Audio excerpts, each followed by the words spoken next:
Hey there, guys. Welcome to NUFC360 podcast. We're taking a 360-degree look at the Magpies season so far, from Anthony Gordon's struggles to Nick Voldemada's sensational start and Anthony Elanga's disappearing act since he arrived with the football club. So today we've got Andy and Callum. Andy, nice to see you. How are you? Very well, thank you. Yeah, not too bad. Not had a bad day, and maybe not had the best season, but I suppose at least we haven't just played today. I've got over the last one just about. Fair enough. Callum, how are you? Not bad. Probably, hopefully not going to be as despondent as I was in the last little match reaction that we did. Just disappointed at the last result, but may as well move on, focus on what can go better and see how we'll go from here. Well, obviously, you did do the last match reaction. Unfortunately, probably one of the tougher ones to do on the West Ham game. So we'll start with that. This season so far, which is what we're touching on. Obviously, the away form is our big problem at the moment. Give me your thoughts. What do you think needs to change when we're going away from Hull? Andy, what do you think we need to do different? Where do you think we need to go? For me, I feel like we need to go back to the kind of performances and the kind of effort and the kind of approach that we often have in home games. I feel like away from home, we just seem to dwell on the ball. They look very ponderous, we play it around a lot in central midfield for extended periods of time. We lack intensity, we lack pace, we lack drive. Anybody who seems to want to drive on with the ball, it's all very sort of little short interchanges of passing that seems to go on indefinitely. Then it's played out wide and doesn't actually create any space, and it comes back in again. It's very samey, and I can imagine as a defending team, you're going to find that extremely easy to play against. It's all in front of you. It's all at quite nice pace to manage, and I basically feel like at some level we're not particularly difficult to play against. It's certainly in an attacking sense. And then maybe earlier on in the season, our first few games, we built a real solid defensive base, but even that seems to have sort of deserted us slightly. We look a little lackluster even at the back at the minute. And when you've lost that and you're not creating much going forward, then it's a bit of a recipe for disaster, which is exactly what we've seen at West Ham and at Brentford in the last couple of away games. Well, obviously, yeah, you've got a very good point there. But what do you think we need to do? Should we change tactics? Do you think we need to start playing a different way? Have people started to figure out how we've been playing the last two seasons, Callum? What are your thoughts on there? Do we need to take a different approach? I mean, I would agree with a lot of what Andy said there. Just maybe it is a different approach. Maybe it is we need to try and rotate the squad a bit more, bring in different players in. But one thing I'm noticing both home and away, we're scoring early on, and then we're just sitting back and letting teams play. And it just like Andy said, we are becoming very predictable. And part of us just thinks, all right, it's home, fair enough. You've got the crowd with you, but when you're away, and you're just getting attacked for 40 odd minutes, so just because you're letting the team have the ball, I can probably see why players are slipping. Morale probably isn't as high compared to a home game. So I think maybe just something needs to change where we rotate the squad a bit more. Because to be fair, yes, there's a few players who are playing a lot of games, but until the season continues, I mean, it's gonna be hard to say. There's probably a lot of ideas where it's formation, rotation. Something needs to change because it's not going well in the league at the moment. The way I see it at the moment is I think we've been rotating players. I don't see rotating players as the issue. If you look at it, Murphy and Elanga have been swapping after game after game. We've had Miley coming into midfield. Barnes has been coming on the left and playing the odd game here and there. Injuries, is that been our big effect? Losing Tino at right back and Hall, has that been one of our big factors? Because Burns moved back out there again, and it's not Burns' fault. Burn has been doing what he's been asked to do. But Andy, he's not that player, is he? Like I feel like you've mentioned Tino, and I'd also bring in Hall there. I think that affects us in two big ways. One is for the likes of Alanga, whoever's on either wing, really, you're very isolated on that wing. If you've got Trippier likes to fire the ball into your feet and interchange passes, but he's not going to get up alongside you on the right-hand side. He's not going to interplay and overlap or anything like that. On the left-hand side, Burns the same, isn't he? Really, like he does his best. Mm-hmm. He does an able job most of the time. Obviously had a bit of a howler at Brentford, but generally speaking, you're right. He's doing his best. You know, he's doing the best he can in that position. But for me, he's much better at centre half. But then defensively, you lack a bit of pace without them. I also think that Tino in particular is so good at just nicking the ball off wingers who would otherwise have a bit of a run at him. His defensive one-on-ones are absolutely outstanding, and I think that neither of the players that are playing at fullback quite have that. They have a lot of other skills and attributes, but I know who I'd rather face as a winger, and it'd be if he'd give me Burn and Trippier every day over Tino and Hall. Well, the thing there, like you said, with Tino is he pushes up the field, which means that then their wingers have to come back with him, which means they're having to defend, which at the moment their wingers are not having to do that. They're sitting on the halfway line, which allows them to then counter on us because Trippier, again, nothing against him, but he doesn't push forward that much. I thought in Brentford, Dan Burn didn't do too badly. He was overlapping. There was at one point where I thought he was going to get a nosebleed. He got that high up the field and even got a shot off. And I don't remember the last time I saw Dan Burn shoot with his feet. But Champions League had a good chance to be fair. Yeah, could have had a brace. Yeah, he did. He did. Goalkeeping situation. Let's touch on that slightly so far this season. I'm going to throw it out there because, in my opinion, Ramsdale, I think now needs to be given his chance. I think in any level of football, as much as respect I have for Nick Pope, he's made too many mistakes. And when you make mistakes, the door opens for other players. Now, Howe has done that in other positions. He's dropped Alanga now. Murphy's been starting. Should he do the same with Pope and get playing Ramsdale, giving him a chance? I would say so. Andy? He couldn't. I don't think he could put a great deal between them. I suppose at the minute things haven't worked, and obviously as well, Pope went off injured in the last game. Looks like it might be a shoulder. He fell from a bit of a height. So I guess it gives you the opportunity to try it out. And hey, if Ramsdale gets that shirt and he kicks on, great. But I'm not quite like chomping at the bit to get him in the team because I think he's a significantly better keeper than Nick Pope. He might have better distribution, I suppose, and he did play well in the cup. So yeah, I think he will get his chance. Let's see how he gets on. I see him a little bit calmer at the back. Go on, Callum. I think we need to try and get him in. Like I think he has showed a lot of promise in the cup games, and I mean Nick Pope up until the last probably 5 games has been solid, but the mistakes are starting to come back in.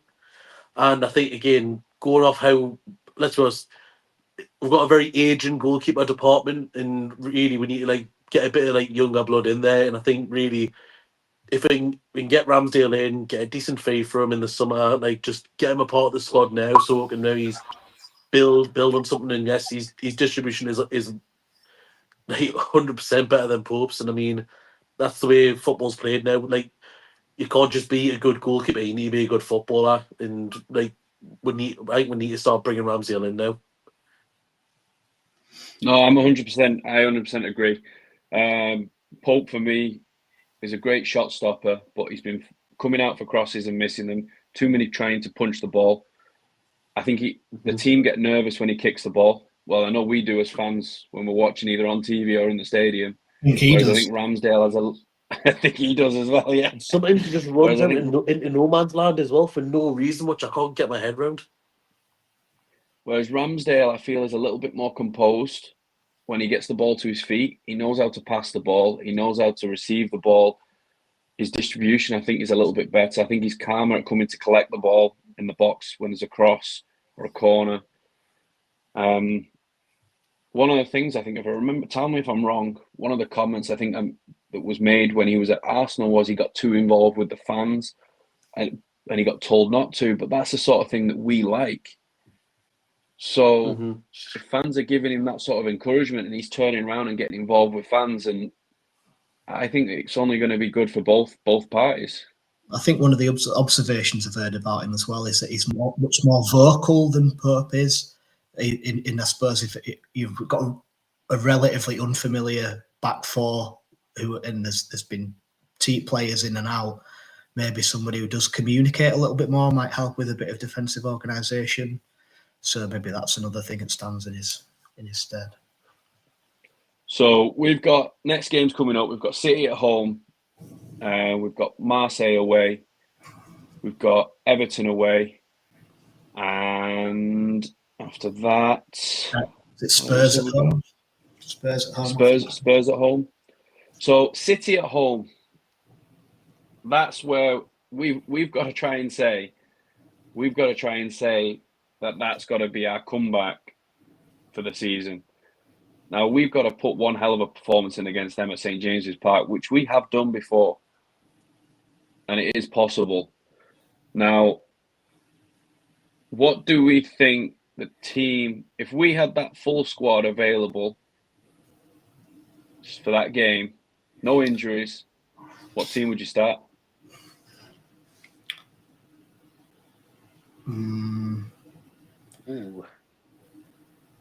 I'd still, as I've kind of hinted, if they were both fit, probably play Pope in net. First choice full-backs for me are Hall and Tino. Centre-halves, Chow and Botman. The classic three in midfield. But maybe actually at the moment, one of my things that I think is Joe Linton's, I'm not alone in thinking this, that he's not started the season very well at all, and he doesn't look himself, and he seems to be going down, grabbing his calves and thighs and ankles at pretty regular intervals. So maybe the next one off the rank for me in terms of performances is probably Ramsey. I think it's a pretty close toss-up with Miley, but I think he has looked really good, an improvement, when he's come on in the last few games. All things being equal, I suppose I've not really thought about how you would fit Visser in there. I don't know if anybody else wants to come in on that, because if he is fit... Well, I'm just getting news through from one of our colleagues at NUFC360. He decided to comment on this, and he's gone Ramsdale, Tino, Chow, Botman, Hall, Bruno, Tonali, Ramsey, Murphy, Voltemada, and Barnes. So that means he's willing to drop Gordon. He's willing to drop Joe Linton and Nick Pope. Strong calls, to be fair. I'll probably pick a similar lineup. I'll probably pick a similar lineup. I mean, I'll probably do it a bit differently, though. I would drop Pope for Ramsdale. I would keep Trippier. I would maybe have the two centre-backs being Chow and Byrne. Probably play Livramento at left-back. Probably Sandro and Bruno in the midfield with Ramsey.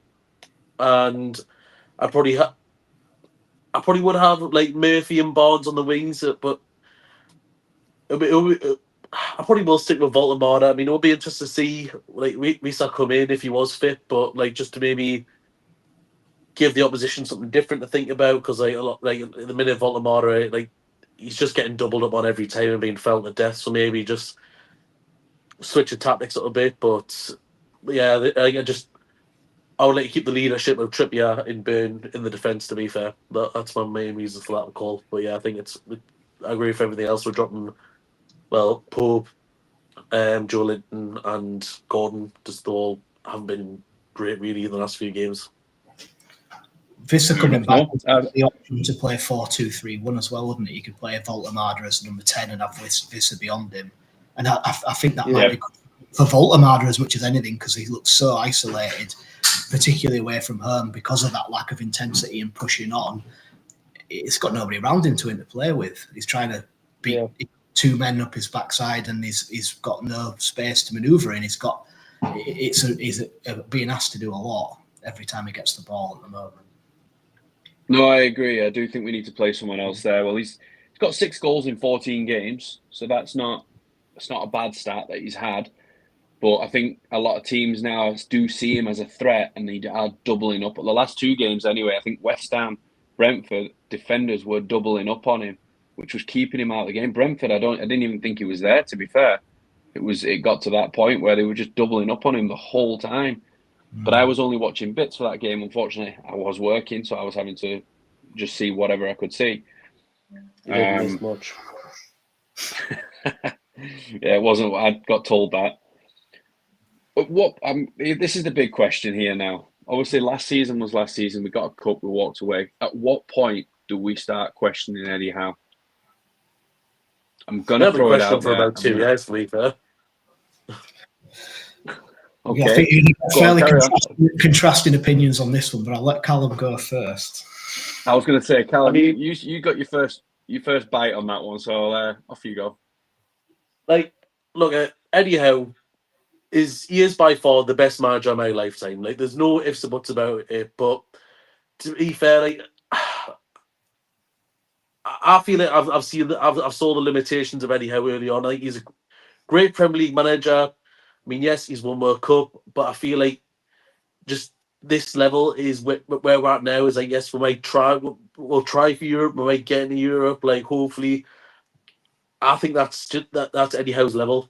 Like, and we need to be pushed on for more than that. If the ambitions of the owners are still the same of when they came in, like, they want to turn into one of the top teams in Europe, like, we need to be doing better considering the money that's been spent in the players that we've got. I mean, yes, we've lost Isak, big blow, but like the owners have invested, and I feel like we should be getting more out of the players that we've got. Yes, there has been injuries, but among other things, that I feel like Eddie Howe's hit his ceiling. Like, and I would love to be proved wrong because he's a nice bloke, but yeah, I'm gonna let Andy take the stage here.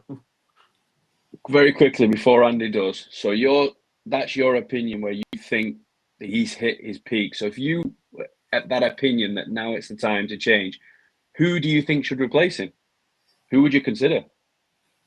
Bournemouth manager, like, is it Iriola? Like, for me, I think he's the best manager in the league. I would love for him to come.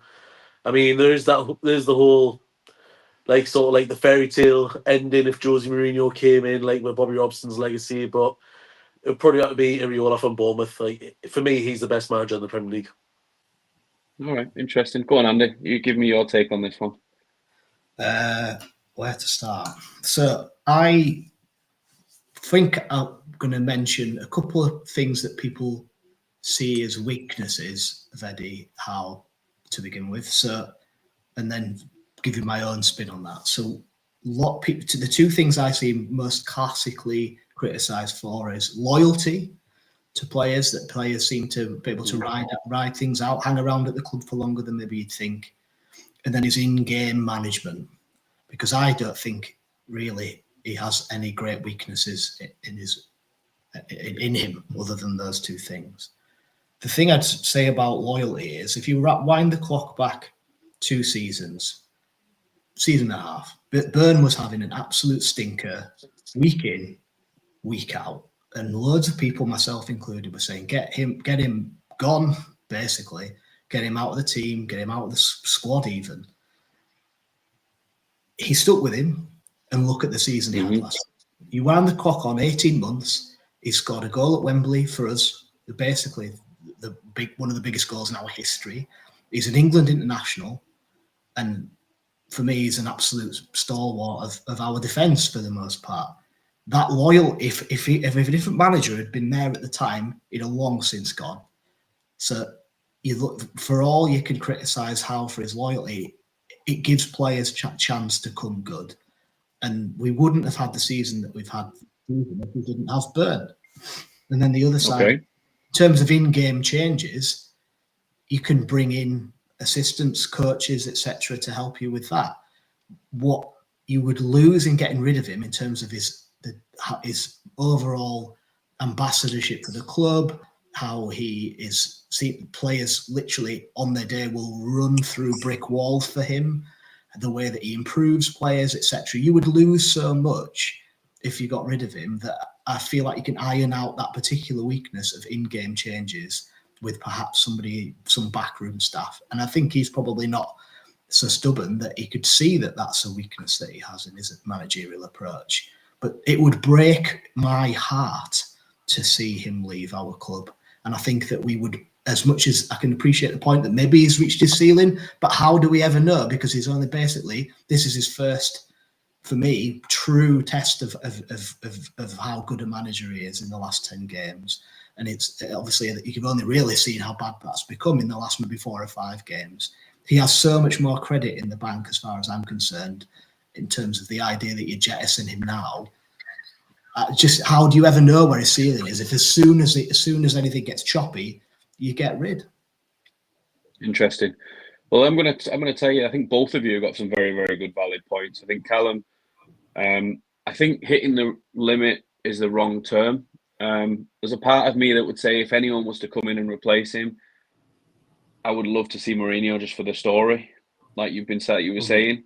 But what Andy was saying is also right. We've not seen him when he's really been tested. Yes, he came in when we were in trouble, but he's come in with all this energy. But now the trouble's happening whilst he's under control. Now, the way that I go about it is I look at the history of football, but other clubs. And you look at the other clubs and what they did in periods of time. And the person who I look at the most is probably Sir Alex Ferguson when he was at Man United. Look at the time that he was given there. But the first 5 years was a tough 5 years. It was up and down. But he got given time. Then you had Arsene Wenger at Arsenal. Also had a long reign there. Didn't always have great seasons. The best clubs and best managers are the ones that are given time, and they're not going to have perfect seasons every year. So that's where I would say that Andy's got a point. Maybe this season, this is where he's facing challenges. We see how he comes out at the end. If we fight through it, we can still have a really good run after December. We could have a good January window and push forward. So I do think he deserves the rest of this season, at least, and see where we finish. But his in-game management is something to be questioned. His timing of substitutions is probably, for me, the biggest one that I think he either does them too early or does them too late. But that's a personal opinion. It's subjective for anybody because you, as a person watching it, have a different opinion. The Barnes situation in the last game, Burn, I think everyone was screaming at the TV, get him off, get him off, get him off. And the only person who wasn't doing it was Eddie Howe and Jason Tyndall. So yeah, it's glaring obvious that change it made, but like I'll agree more with it. He's normally too late rather than too early. Like I'll agree more with that. I suppose we just have to give him the time. The too early point maybe comes from he did three substitutions at halftime the other day and it didn't really work out. So maybe in that instance it was too early. But yeah, in general, you know it's 65 minutes, and I suppose the opposition know it's 65 minutes. You know that we're probably going to do the same thing from minute 0 to minute 65, and then you only really have to think about the last 25 after that, don't you? Right. So to wrap this up today, because it was just meant to be a quick podcast, let's just do some player ratings. I'm going to throw some names out there, and I want you to tell me, obviously, 1 being absolutely awful, 10 being amazing, how you rate that player so far this season. All right. We'll go in the same order all the time. I'll ask who. Andy, you go first. Callum second. So Nick Pope. 5. 5. Okay. Probably a 6. Could have been a 7 if his form hadn't dipped. Perfect. I had 6. Trippier. I'm going to go 5 again. I'll give a generous 7. I've put 7 as well. Nice one, Callum. I think he deserves it because he is still one of the leaders in the team. Malik Chow. 8.5, maybe 9. Okay. 10 for me. He's been a revelation. I knew you were going to say that. It's too generous. I've put 9. Botman. I would give him 8. Yeah, I think he's been great. I'll go with a 6. He's been good, but he's not been peak Botman. Bit harsh that. I think he's been really good. I think I'm with Andy. That's an 8 for me. Definitely. He's been okay. Burn. Dan Burn. 7.5. I'll go with an 8. I'll go with an 8.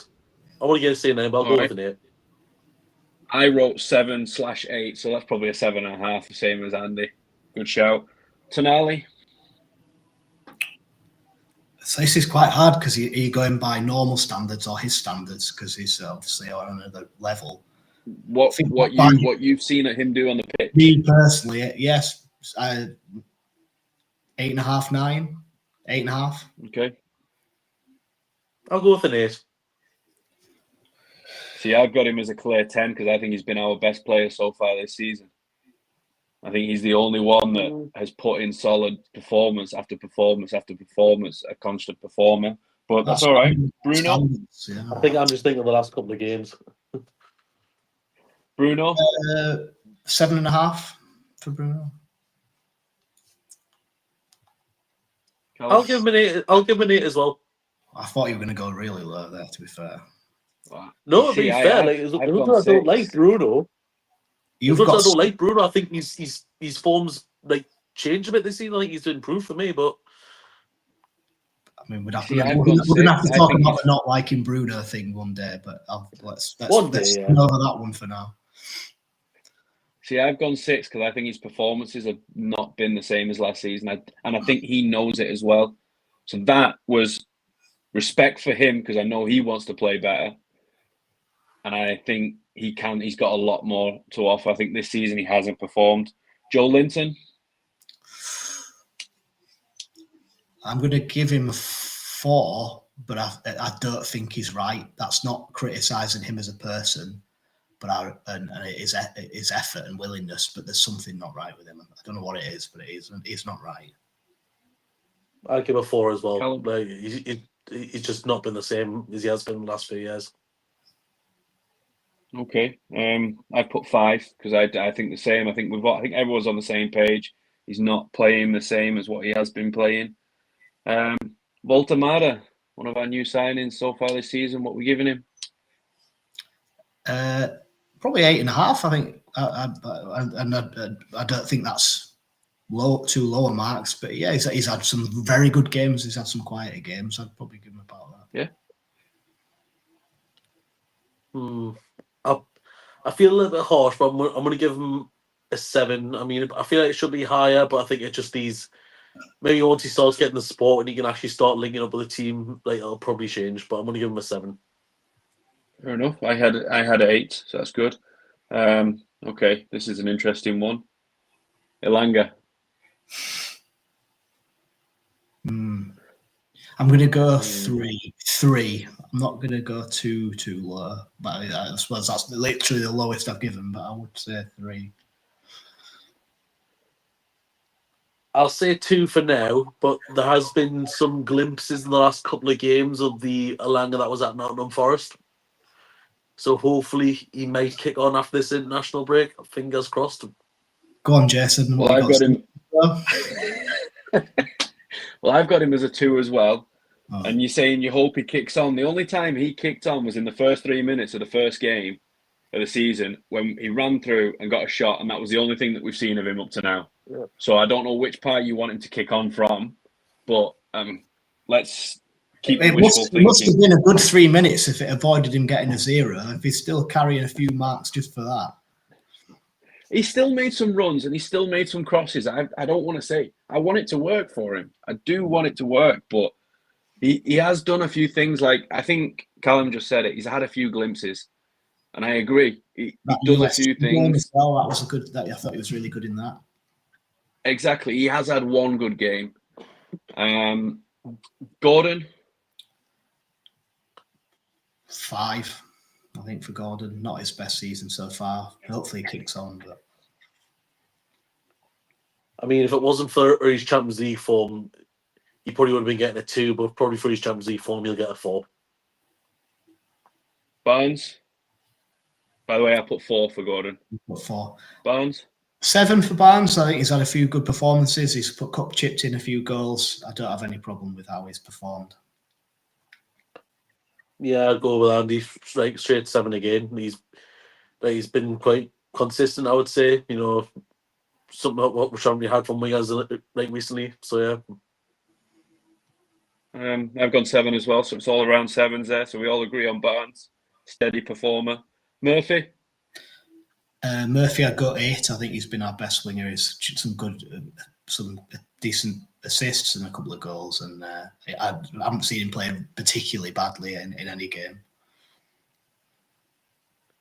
I'll probably give him a 9. Like again, he's the main heart of a goal contributions. Like literally, like just give him the ball on the wing, he'll get it in, and if somebody's there, it's also a guaranteed goal. We just need to get somebody there. That's the main thing. Like, just Voldemort has been marked at death at the minute, but yeah, I would give him a 9. Literally, nearly all the goals come through him. Like, literally, I would hate to think where we would be without Jacob Murphy, to be honest.